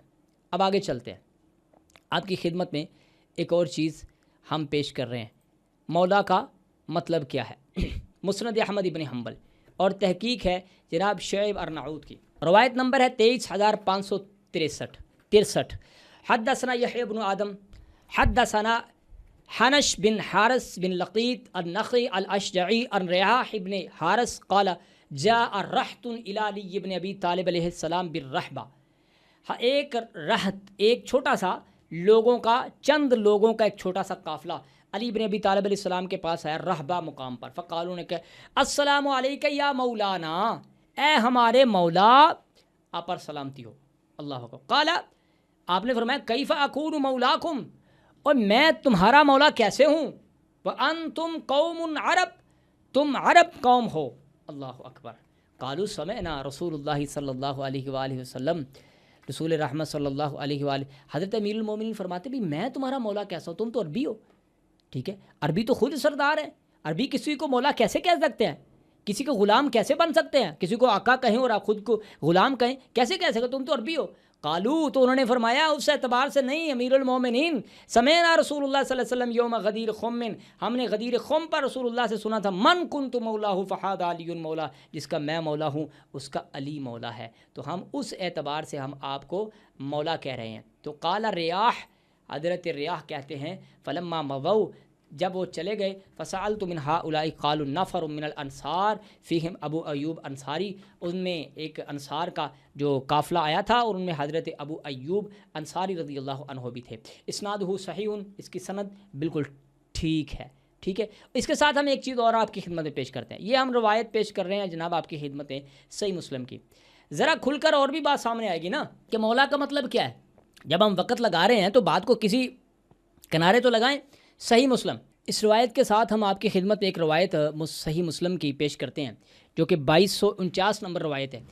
اس میں نبی پاک صلی اللہ علیہ وآلہ وسلم نے فرمایا، غلاموں کی تعلیم کرتے ہوئے آپ نے فرمایا، ابو ہریرہ رضی اللہ عنہ اس روایت کے راوی ہیں، کہ کوئی بھی غلام اپنے آقا کو یہ نہ کہے جب وہ اسے پانی دے رہا ہے یا کھانا دے رہا ہے تو یہ نہ کہے عشق ربک، اپنے مالک کو رب نہ کہے، ٹھیک ہے، اطعم ربک، یا اپنے آقا کو مالک کو یہ کہے کہ تو کھانا کھا لے اے میرے رب، بلکہ یہ نہ کہے، بلکہ یہ کہے، رب نہ کہے بلکہ یہ کہے ولا یقل احدکم ربی، تم ایک دوسرے میں تم آپس میں ایک دوسرے کو کوئی بھی رب نہ کہے، اے میرے رب، یعنی رب کا ایک مطلب پالنے والا بھی ہے نا، آقا بھی ہے نا، تو آپ نے کہا یہ لفظ استعمال نہ کرو، بلکہ فلیقل سیدی، یا پھر یہ کہو اے میرے سردار، یا مولا، یا میرے مولا، یعنی اپنے سردار کو کیا کہنا ہے، اپنے آقا کو رب نہیں کہنا، سید کہنا ہے یا مولا کہنا ہے۔ تو یہاں پہ یہ بھی پتہ چل گیا کہ سید کا معنی بھی جناب مالک ہے، آقا ہے، اور جناب مولا کا معنی بھی کیا ہے، آقا ہے، ٹھیک ہے، اللہ اکبر۔ ولا یقل احدکم عبدی، کوئی بھی تم میں سے ایک دوسرے کو، یعنی غلام اپنے آقا کو، جو آقا اپنے غلام کو یہ نہ کہے کہ میرا بندہ، عبدی نہ کہے، امتی نہ کہے، بلکہ یہ کہے یا غلامی، یہ میرا یعنی کہ نوجوان غلام ہے، یا پھر یہ میرا غلام ہے، یہ کہہ لے۔ کوئی بھی آقا کو، جو غلام ہے وہ اپنے آقا کو رب نہ کہے، اور جو آقا ہے وہ اپنے غلام کو عبدی نہ کہے، یعنی میرا بندہ یہ نہ کہے، بلکہ غلام جو ہے وہ اپنے آقا کو سیدی کہے، مولایا کہے۔ تو اس اعتبار سے حضرت ابو ایوب انصاری کا جو قافلہ آیا، انہوں نے کہا السلام علیکہ یا مولانا، یا مولایا۔ اور پھر یہاں پہ میں بریلوی حضرات جو اہل سنت کا ایک طبقہ ہے، بریلوی حضرات پر اللہم صلی علی سیدنا و مولانا، کیا یہاں پہ کیا کہتے ہیں کہ سیدنا و مولانا محمد و آلہ و اصحابہ اجمعین پڑھتے ہیں نا، تو مجھے یہاں پہ بتائیں کہ اس مولانا کا کیا معنی ہے بھائی، کہ اے ہمارے دوست محمد، اللہ تو درود بھیج دے ہمارے دوست محمد پر، اللہ اکبر۔ یہ روایت میں نے آپ کی خدمت میں پیش کی صحیح مسلم کی۔ ہم سمجھنے کی کوشش کر رہے ہیں کہ مولا کا ترجمہ کیا ہے، مطلب کیا ہے، معنی کیا ہے، اور ہم دوسرے اس وقت آپ کے سامنے ایک اور کتاب، اس وقت آپ ایک بہت بڑے اہل حدیث کی کتاب ہم آپ کی خدمت پیش کر رہے ہیں، شیخ صالح العثیمین، ٹھیک ہے، ان کی کتاب ہے جناب قول المفید علی کتاب التوحید، ٹھیک ہے، اس حوالے سے ہے القول المفید علی کتاب التوحید، شیخ محمد صالح العثیمین، ٹھیک ہے، ان کی کتاب ہے، جلد اس کی تیسری ہے۔ یہاں پہ انہوں نے ولایت کے کئی معنی اور کئی اس کے اقسام ذکر کی ہے، لیکن اس میں قسم ثانی جو ہے، دوسری قسم میں وہ ذکر کرتے ہیں کہ یہ جو ولایت ہے یہ کسی دوسرے کے لیے، لغیر اللہ، غیر اللہ کے لیے یہ ولایت کو ماننا، اس میں کسی قسم کا حرج نہیں ہے، لیکن اس میں معنی کیا ہے، وَمَعَانٍ كَثِيرَةً مِنْهَا، اس میں بہت زیادہ اس ولی کے، ولایت کے معنی ہیں۔ سب سے پہلا معنی الناصر، مدد کرنے والا، یعنی اللہ کے علاوہ کوئی اور بھی ناصر ہو سکتا ہے، شیخ صالح العثیمین فرما رہے ہیں۔ متولی للامور، اور معاملات کا متولی بھی ہوتا ہے جسے حاکم کہتے ہیں۔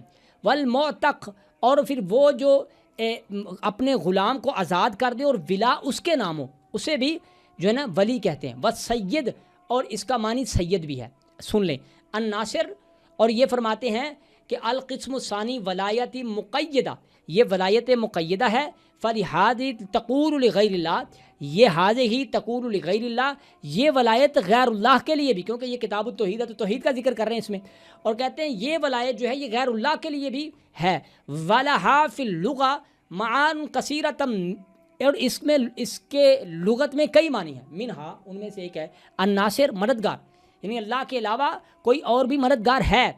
والمتولی للامور، اور معاملات کا متولی جو ہے جسے حاکم کہتے ہیں۔ والمعتق، اور پھر جو غلام کو آزاد کر دیتا ہے، ولا اس کے نام ہوتی ہے، اس کے لیے بھی یہ لفظ مولا کہا گیا۔ والسید، اور سردار، اس کے کئی معنی ہیں۔ تو یہاں پہ بھائی مجھے تو کوئی نہیں ملا محب اور دوست والا ترجمہ، مجھے تو محب اور یہ اہل حدیث جنڈورا پیٹ رہے ہوتے ہیں نا کہ نہیں جی اس کا مطلب تو صرف محب ہے، دوست ہے، اس کا اور کوئی مطلب نہیں ہے، مجھے تو کہیں نہیں ملا۔ شیخ صالح محمد بن صالح العثیمین کو آپ چھوٹا عالم سمجھتے ہیں؟ انہوں نے تو کوئی ذکر نہیں کیا یہاں پہ، اللہ اکبر۔ تو پتہ چلا کہ مولا کا معنی ناصر بھی ہے، سید بھی ہے اور سردار بھی ہے، کئی معنی ہیں۔ اس وقت ہم آپ کی خدمت میں یہی روایت جو پہلے بیان کر چکے ہیں آپ کی خدمت میں رکھتے ہیں۔